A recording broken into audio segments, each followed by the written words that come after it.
வணக்கம். இன்னைக்கு நாம ஒரு மாபெரும் வரலாற்று காவியத்தை தான் இந்த வரலாற்று பகிர்வின் மூலம் விரிவாக பார்க்க போகிறோம். இது ஏதோ சாதாரணமா படிச்சுட்டு போற வரலாறு கிடையாதுங்க. தென்னிந்திய பேரரசுகளோட லட்சியம், சூழ்ச்சி, உச்சக்கட்ட பொற்காலம், அப்புறம் ஒரு கொடூரமான வீழ்ச்சின்னு சொல்லப்போனா ஒரு நிஜமான கேம் ஆஃப் த்ரோன்ஸ் மாதிரி ஒரு அதிரியான கதை இது. சுமார் 450 வருடங்கள் நீடித்த இந்த நீண்ட நெடிய வரலாற்று சக்கரம் எப்படி சுழன்றது அப்படிங்கறத ஆழமா பார்க்க போறோம். தயாரா? வாங்க உள்ள போகலாம். இந்த 480 ஆண்டு கால வரலாற்றுப் பயணத்தை நாம ஒரு 4 முக்கிய பகுதிகளா பிரிச்சு பார்க்க போறோம். முதல்ல சோழர்களின் பீனிக்ஸ் எழுச்சி, இரண்டாவது மாபெரும் ஏகாதிபத்திய வல்லரசு, மூணாவது பாண்டியர்களின் உயிர்த்தெழுதல், கடைசியா பேரழிவை தந்த அந்த உள்நாட்டு போர். சிற்றரசர்களா இருந்து ஒரு குளோபல் சூப்பர் பவரா உயர்ந்து கடைசியில எப்படி ஒரு இரத்தக்களரியான அழிவை சந்திச்சாங்க அப்படிங்கிற கதையை இப்போ ஒன்றன் பின் ஒன்றாக பார்ப்போம்.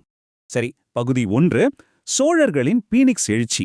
அதாவது எந்த அதிகாரமும் இல்லாத சிற்றரசர்களா இருந்தவங்க எப்படி மாமன்னர்களா மாறினாங்க அப்படிங்கிற காலகட்டம். சுமார் கிபி 850 இருந்து 900 வரைக்கும் நடந்த விஷயங்கள் இது. ஆரம்ப காட்சியை கொஞ்சம் அப்படியே கற்பனை செஞ்சு பாருங்களேன். சோழர்கள் உறையூர் பகுதியில வெறும் சிறு சிற்றரசர்களா பல்லவர்களுக்கும் பாண்டியர்களுக்கும் கட்டுப்பட்டவர்களா வாழ்ந்துட்டு இருக்காங்க. தங்களோட எஜமானர்கள் ஒருத்தர் தாக்கி பலவீனம் அடைறத பல வருஷங்களா ரொம்ப பொறுமையா வேடிக்கை பார்த்துட்டு இருந்த காலம் அது. அப்போ நடந்த அந்த எதிர்பாராத திடீர் தாக்குதல் தான் ஒட்டுமொத்த வரலாற்றையே மாத்துச்சு. கிபி 850ல விஜயாலய சோழன் முத்திரையர்களிடம் இருந்து தஞ்சாவூரை திடீரென கைப்பற்றாரு. இது ஒரு புதிய அதிகார மையத்தை உருவாக்குனது மட்டும் இல்லாம பல நூற்றாண்டுகள் ஆளப்போகும் ஒரு பேரரசுக்கான விதையையும் விதைச்சது.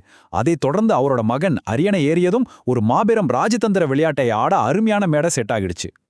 விஜயாலயனுக்கு அப்புறம் வந்த அவரோட மகன் முதலாம் ஆதித்த சோழன், இவரோட ராஜதந்திரம் இருக்கே, சான்ஸே இல்ல. ஒரு பேரரசை உருவாக்க அவர் என்ன தந்திரம் பண்ணாருன்னு கவனிங்க. திருப்புரம்பியம் போர்ல அவர் முதல்ல பல்லவ மன்னன் அபராஜிதன் கூட கூட்டணி வச்சு பாண்டியர்களை வீழ்த்தினாரு. இதனால பல்லவர்களோட நம்பிக்கைய முழுமையா சம்பாதிச்சாரு.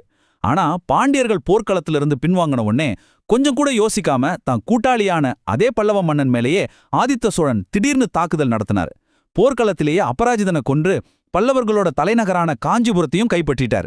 எப்பேற்பட்ட ஒரு துணிச்சலான ஆனா ரத்தம் தோய்ந்த ஒரு மாஸ்டர் ஸ்ட்ரோக் இல்லையா இது? இந்த அதிகார மாற்றம் எவ்வளவு பெரிய விஷயம்னு நாம புரிஞ்சுக்கணும். தென்னிந்தியாவை அதுவரைக்கும் ஆண்டுகிட்டு இருந்த மாபெரும் பல்லவ சாம்ராஜ்யம் ஆதித்த சோழனோட இந்த ஒரே ஒரு தந்திரமான நகர்வால வரலாற்றில இருந்தே முற்றிலுமாக அழிக்கப்பட்டுடுச்சு. தென்னிந்தியாவோட அதிகார வெற்றிடம் இப்போ நிரந்தரமா மாறிடுச்சு. இத்தனை வருஷங்களா மத்தவங்களுக்கு கப்பம் கட்டிட்டு இருந்த சோழர்கள் இப்போ யாருக்கும் கட்டுப்படாத முழுமையான இறையாண்மையுள்ள அசைக்க முடியாத மாமன்னர்களா உருவெடுத்துட்டாங்க. அடுத்து நாம பார்க்க போறது பகுதி 2, மாபெரும் ஏகாதிபத்திய வல்லரசு. இத டைட்டன்களின் காலம்னு கூட சொல்லலாம்.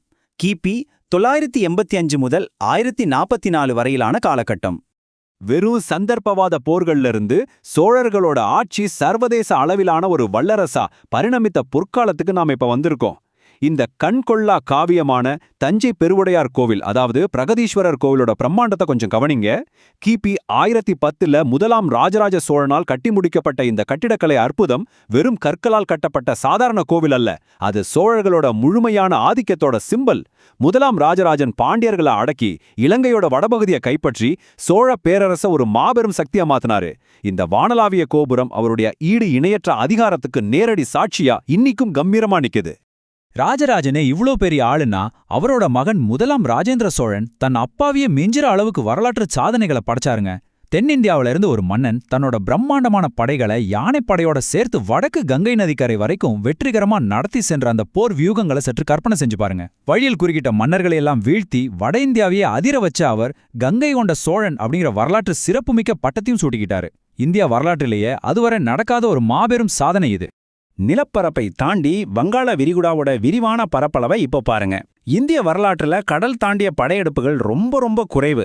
ஆனா முதலாம் ராஜேந்திர சோழன் வங்காள விரிகுடாவை கடந்து ஒரு மாபெரும் கடற்படை அனுப்பி தென்கிழக்கு ஆசியாவில் உள்ள ஸ்ரீவிஜய பேரரசை, அதாவது இன்றைய மலேசியா மற்றும் சுமத்ரா பகுதிகளை துவம்சம் செஞ்சாரு. அந்த காலகட்டத்தில் வங்காள விரிகுடா கடல் பகுதியே ஒரு சோழர்களின் ஏரியாகளே மாறிடுச்சுன்னா பார்த்துக்கோங்களேன். அவங்க வெறும் மன்னர்கள் இல்ல, சர்வதேச கடற்படை ஏகாதிபத்தியத்தை நிறுவிய தென்னிந்திய மாமன்னர்கள். ஆனா எந்த பேரரசும் எப்பவுமே உச்சத்திலே இருக்க முடியாது இல்லையா? அதான் பகுதி 3, பாண்டியர்களின் உயிர்த்தெழுதல். இரத்தக்களரியும் முடிவும் நிறைந்த கிபி 1279 முதல் 1311 வரையிலான காலம். உலக வரலாற்றில் அத்தனை பேரரசுகளுக்கும் ஒரு முடிவு உண்டு அப்படிங்கிற தவிர்க்க முடியாத விதி இங்கும் செயல்பட ஆரம்பிச்சது. 13ஆம் நூற்றாண்டுக்குள்ள நுழையும் போது பிற்கால சோழ மன்னர்கள் ரொம்பவே பலவீனமடைய தொடங்குறாங்க. தென்கிழக்கு ஆசியாவையே ஆண்ட ஒரு சாம்ராஜ்யம் பல நூற்றாண்டுகளாக தங்களால் அடக்கி வைக்கப்பட்டிருந்த 2ஆம் பாண்டிய பேரரசிடம் வீழத் தொடங்குவது வரலாற்றின் மிகப்பெரிய திருப்பம். கிபி 1279 பாண்டிய மன்னன் 1ஆம் மாரவர்மன் குலசேகர பாண்டியன் கடைசி சோழ மன்னனான 3ஆம் ராஜேந்திர சோழனை நாலாபுறமும் வளைச்சு தீர்க்கமா வீழ்த்தினாரு. பல 100 வருஷமா கோலோச்சிய சோழ பரம்பரை அடியோடு சிதைக்கப்பட்டது. பாண்டியர்கள் மாபெரும் இரத்த களரியுடன் மீண்டும் தென்னாட்டின் முடிசூடா மன்னர்களாக கெத்தா வீறுகுண்டி எழுந்தாங்க. பாண்டியர்களின் இந்த பிரம்மாண்ட வெற்றியும் நீண்ட காலம் நீடிக்கல. அதுதான் பகுதி 4, பேரழிவை தந்த உள்நாட்டுப் போர். ஒரு பேரரசு எப்படி தன்னைத்தானே அழித்து கொண்டது அப்படிங்கிறத கிபி 1310 இருந்து 1311 வரை நடந்த நிகழ்வுகள் மூலமா பார்ப்போம்.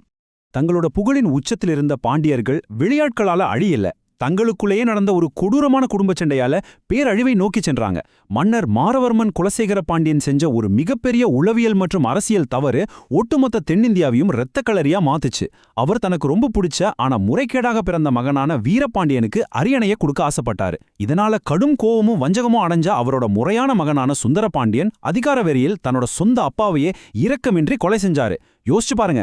இதன் விளைவா அரியணையை கைப்பற்ற அந்த 2 சகோதரர்களுக்கு நடுவுல மிக மோசமான ஒரு உள்நாட்டு போர் வெடிக்குது. இந்த அதிகார போட்டியில வீரபாண்டியனால் தோற்கடிக்கப்பட்டு மதுரையிலிருந்து விரட்டப்பட்ட சுந்தரபாண்டியன் தன் நாட்டை மீட்க ஒரு பயங்கரமான, சொல்லப்போனா ஒரு சாத்தானுடனான ஒப்பந்தம்னு சொல்ற அளவுக்கு ஒரு முடிவு எடுத்தாரு. ஒரு குடும்ப பிரச்சனையில ஜெயிக்கிறதுக்காக ஒட்டுமொத்த தென்னிந்தியாவோட பாதுகாப்பையும் பணைய வச்சு டெல்லி சுல்தானகத்தின் உதவியை நாடி அவர் அழைப்பு விடுத்தாரு. எத்தகைய ஒரு அவல நிலை பாருங்க. சொந்த அண்ணத்தம்பிகளுக்கிடையேயான சண்டை ஒரு பிரம்மாண்டமான பேரரசோட சவப்பெட்டிக்கு அறையப்பட்ட கடைசி ஆணியா மாறிடுச்சு. டெல்லி சுல்தான் அலாவுதீன் கில்ஜியோட இரக்கமற்ற தளபதியான மாலிக் கஃபூர் பெரும் படையோட தெற்கே நுழைஞ்சாரு. ஆனா அவர் பாண்டிய மன்னனுக்கு உதவுறதெல்லாம் ஒரு ஓரமா வச்சுட்டு தென்னிந்தியாவோட மிகச்செழிப்பான நகரமான மதுரையோட அளப்பரிய செல்வங்களை பல நூற்றாண்டுகளா சேர்த்து வைக்கப்பட்டிருந்த அத்தனை பொக்கிஷங்களையும் ஈவிரக்கமே இல்லாம சூறையாடினாரு. அந்த படையெடுப்பு பாண்டியர்களோட அதிகாரத்தை நிரந்தரமா சுக்குநூறாக்கினது மட்டும் இல்லாம தென்னிந்தியாவின் பண்டைய உலக அமைப்பையே முற்றிலுமாக தகர்த்தி எறிஞ்சது. அங்க உருவான மிகப்பெரிய அரசியல் வெற்றிடம் பின்னாளில் மதுரை சுல்தானகம் உருவாக நேரடி காரணமாகவும் அமைஞ்சது. இறுதியா நான் உங்ககிட்ட ஒரு கேள்வி கேட்க விரும்புறேன்.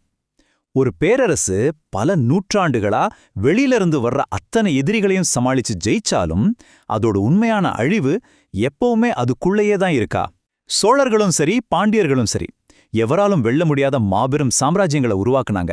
ஆனா அகங்காரம், குடும்ப வஞ்சகம், அப்புறம் அந்த அதிகார பசி, இதெல்லாம் எப்படி அத்தனை பெரிய சாம்ராஜ்யங்களையும் உள்ளிருந்தே அரித்து வேரோடு சின்னபின்னமாக்கியது அப்படிங்கிறது வரலாறு நமக்கு விட்டு சென்றுள்ள ஒரு மிகப்பெரிய பாடம். இதை கொஞ்சம் ஆழமா சிந்திச்சு பாருங்க. மீண்டும் அடுத்த வரலாற்று பகிர்வில் உங்களை சந்திக்கிறேன்.